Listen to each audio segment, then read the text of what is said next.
I think this is the section they're going to put me in when I'm dead.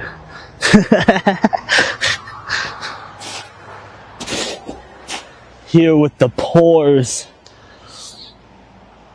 The subject for this one is de-territorialization, which is a fancy word I've come up with. It's not, I didn't come up with it. The idea is when you take a concept from within a group of people, in the fancy philosophy jargon they call it a rhizome, but it's just a group of people who are very like close-knit, maybe experts, you could say, on that subject, and you take it out of that grouping and you bring it into the broader society, or you bring it into a different grouping. So one possible example of this is what I'm constantly doing with all of my political stuff, right? With all of my different politics stuff, is I'm trying to take ideas from groups that they're not, traditionally associated with, and I'm trying to stick them in a different group and see how they work there, right? Take an idea from a liberal and stick it within a broader conservative framework, and see how that works. Take an idea from a conservative and stick it in a liberal framework and see how it fares in that framework, in that worldview. You could say I'm de-territorializing ideas from other ideologies and bringing them into my own messy soup of a worldview. That's one area of de-territorialization. But de-territorialization, I've found, is a concept with a lot of usefulness. Like almost too much usefulness. Like you start to feel a little bit schizo with how many horizontal connections you're making between seemingly unrelated things. For example, let me do a different example of de-territorialization. Trans people, right? So you've got this one group of trans people who aren't, it would be inaccurate to call them like anti-trans, I think, because for one thing, they're trans. People like Blair White, for example, well, I'm spacing his name now, so I'm going to go with Blair White. These people have often been accused of being just pick-me anti-trans people. I don't think that's a fully accurate description of the depth of their belief system, to just lump them in with people who are like conservative and opposed to trans people more generally.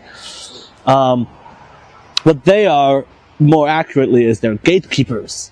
Or, to use the philosophy terminology, they are re-territorializing.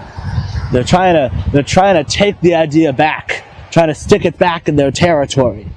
So the way that this looks in practice is that trans people, they start to see a rise in the number of trans people, right? So these are people, maybe they've been around a while. They've been trans since the 80s or something. And now there's a new wave of young people with dyed hair, calling themselves she, theys, and he, theys. And the old trans people are like, oh, but you're not really trans, That's the term they use. They call them trans trenders. They usually think of non-binary people specifically as being more trendy, and they also usually use transition as sort of a metric of proof, right? So you could say that their in-group, their isolated group, is defined by a certain level of experience, and that in this case that experience is having gone through medical transition and having made an effort to look like the opposite sex. And so they use that as their metric for being within this group and for being trans. And so it frustrates them that there are some people trying to sort of de-territorialize transness and broaden it into this broader population, right? I'm not taking a stance on this right now. Well, no, I think I am, actually. I'm generally pro-de-territorialization. and anti-gatekeeping.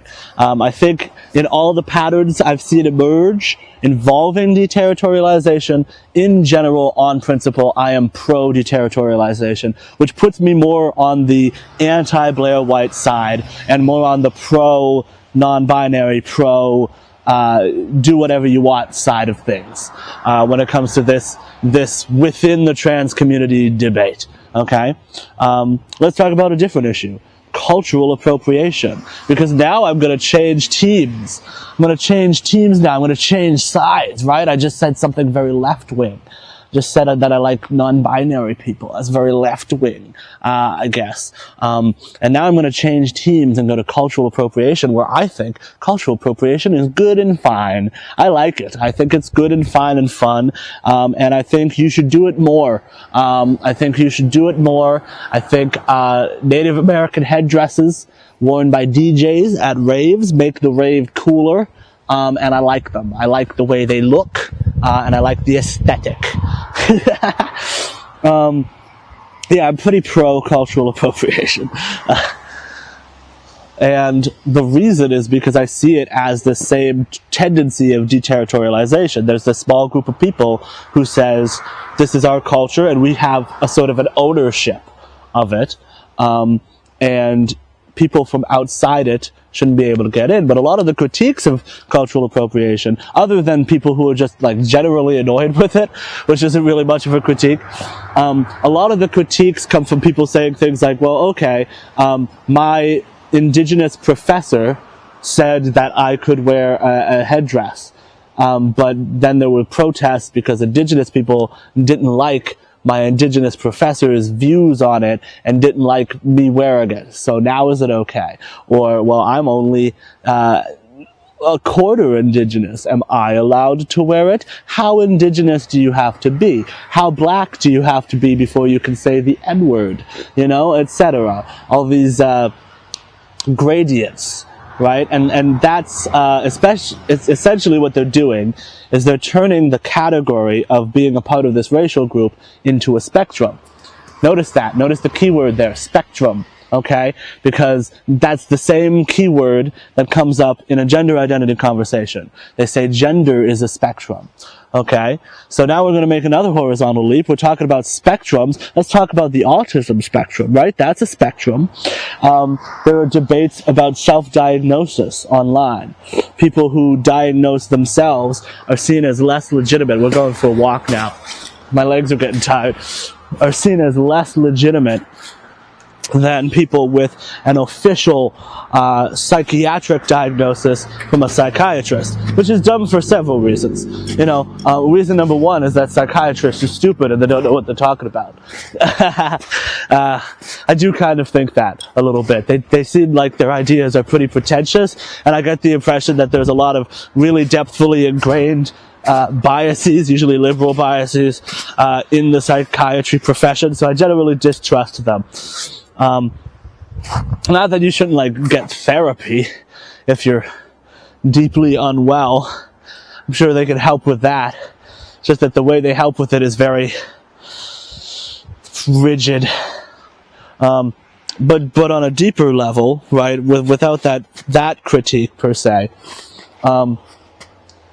it's also just kind of useful to open up things like ADHD and autism to a broader population. I've even heard some people use language similar to the language trans people use when talking about autism sometimes. Some people will say, and this is a very rare thing, but this is a thing that has emerged in some like sectors of very autistic like communities talking about this. They'll say, I identify as autistic. Because you don't know. You don't really know. You just know that you relate to the symptoms of the diagnosis. There's no blood test for autism, as far as I know, yet. You know, nothing like that. So you just have to relate to the symptoms of diagnosis. So that's really identifying in the exact same way as a trans person. Which is also why so many of the counter-arguments around trans people focus on like transracial as a thing, even though that's not like a thing anyone's trying to make a thing, you know? Like there are no liberals going out and advocating for the rights of transracial people. That's not a thing, right? But conservatives place a strong emphasis on it because they think the existence of white people who culturally identify with black culture and start calling themselves black people kind of points to the absurdity of trans people. So there's a connection there too, right? You could say that that's another de-territorialization connection, is if we're defining certain aspects of culture as black culture, then if a white person wants to take part in it, can they just use an identifying with it sort of language to do so? Here's another one, the electoral system, right? The entire electoral system. Changing that could be a spectrumization. So like I've talked about liquid democracy in the past on this channel. And I think what liquid democracy and quadratic voting do is they make our electoral system from this binary thing where you have to vote for one party or the other, and where you have to choose one winner and one loser, and make it as simple as that. They make politics more of a spectrum. You can have different individual people with different priorities for different issues. That's quadratic voting. They could take some issues more seriously than others. If you're somebody for whom one issue is the most important issue, you can express that within a quadratic system. Within a liquid voting system, you have a diversity of parties and ideologies and beliefs you can aspire to, such that you no longer have to be stuck with Democrats and Republicans. You can have all kinds of weird ideas. So, essentially, that's a de-territorialization. It's an opening up to the mob of these ideas. It's a spectrumization of these ideas. And this goes back to the wisdom of the crowds hypothesis, which again, I've talked about in a previous video, how some people end up on different sides of the wisdom of the crowds accidentally on different issues because of their partisan political beliefs. This is another wisdom of the crowds thing. Are you starting to see them? Can you see the little lines? Are they starting to come up for you? Let's talk about language. OCD, obsessive compulsive disorder. Some people have started to say things like, oh, I'm so OCD about this. I'm OCD about this thing.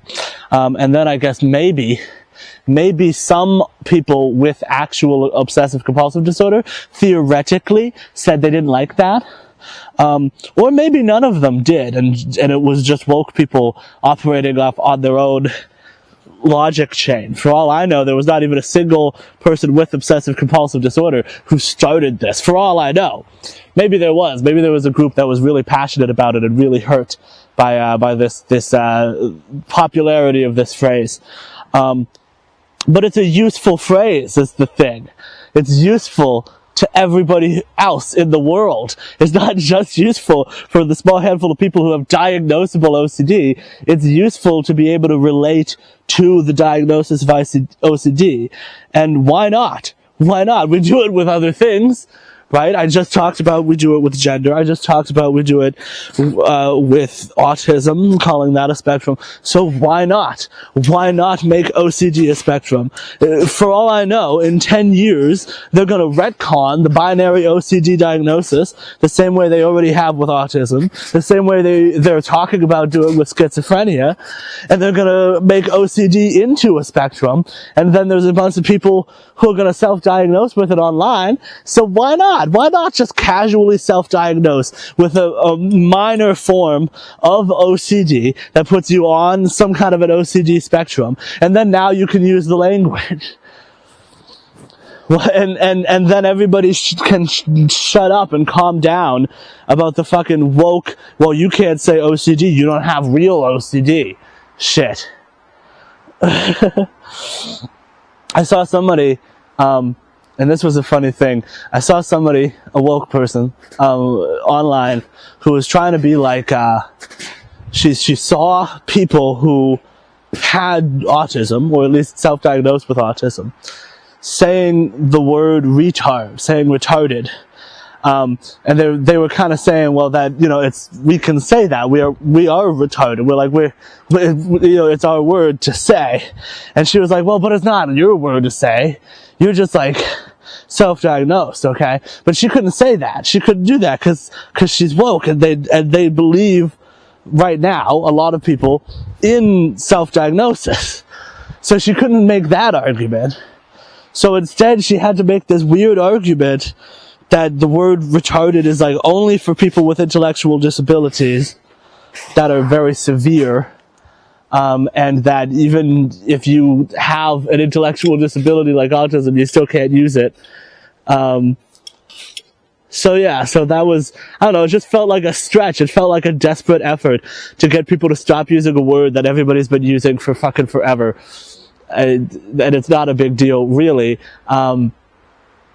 When those people have now, as a result of a chain of logic that you've set into existence, become members of the group that is allowed to say the word. Ooh. Let's talk about another example.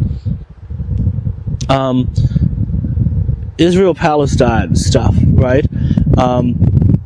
There have been a lot of protests in favor of Palestinians in the United States. And of course, most people here in the United States aren't natural-born Palestinians.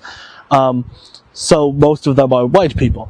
And so pro-Israeli people have been being like, what, a bunch of white people? A bunch of white people protesting for Palestine? Come on, that's so stupid. That's so stupid. Look at these silly white people in keffiyehs. Isn't that cultural appropriation? Right? They've been saying stuff like that. And there's potentially a way that you could say that from the left too. Like, you could make an argument that the allies could be undermining the movement, and that the Palestinian people, what they want is getting caught up in what the white people protesting on their behalf want. Right? You could make an argument like that. But would that really do more good than harm? To think that way, to adopt that mentality? I don't think so. I think if you're pro-Palestine, you probably want as many allies as you can get. Right? Right? And this relates also to many of my other positions, right? I think a lot of my positions are rooted in this attempt to form a principled stance in the logic of de-territorialization. Intellectual property, for example. I said earlier that other people are benefiting from the word OCD. Other people are benefiting from self-identifying with labels of ADHD and autism. That's helping people. It's good for them. It brings something to them. Having that word is pragmatically useful. Okay? Same thing with intellectual property, right? That's why I'm an intellectual property abolitionist. Because the tiny amount of benefit that we get out of rewarding the person who came up with an original idea, intellectual property wise, is nothing compared to the enormous benefit that the other 8 billion people on Earth would get from being able to play with that idea freely. It is a drop in the bucket compared to the benefits of doing away with those intellectual property rights. There are other people who have use for your idea, for your image, for anything, for you. You are not yours. I know why sometimes you wish you were. There's a lot of power and domination, but you're not. You're part of all of the rest of it. And this also relates to what you might say more like trivial things, like fandom, okay? You look at somebody in a fandom, and the Star Wars fans, for example, there might be one person who's like, well, I'm a real Star Wars fan, I've read all the books. And you don't get to call yourself a Star Wars fan. You just saw the prequels. But what if you really like the prequels? What if you watched them 10 times and you never watched any of them other movies because you didn't care? Because you like the prequels so much or whatever. You know, different people can be fans in different ways, and it's useful. There wouldn't be Star Wars conventions if the only people who could call themselves fans were the people who'd read all of the books. It wouldn't exist. There'd be too few people. There'd be no participation. Mass participation is good. The participation of people who aren't complete and total experts, the involvement of people who aren't as involved, does more good than harm, more often than not. I am, for the most part, on that side of the wisdom of the crowd's hypothesis. And so my stance on a lot of these issues is going to be pro-decentralization, pro the involvement of the general public. And I'm going to hold that position on principle, whether it ends up being something that upsets the left or something that upsets the right. I couldn't care less. I care more about making sense on my own terms.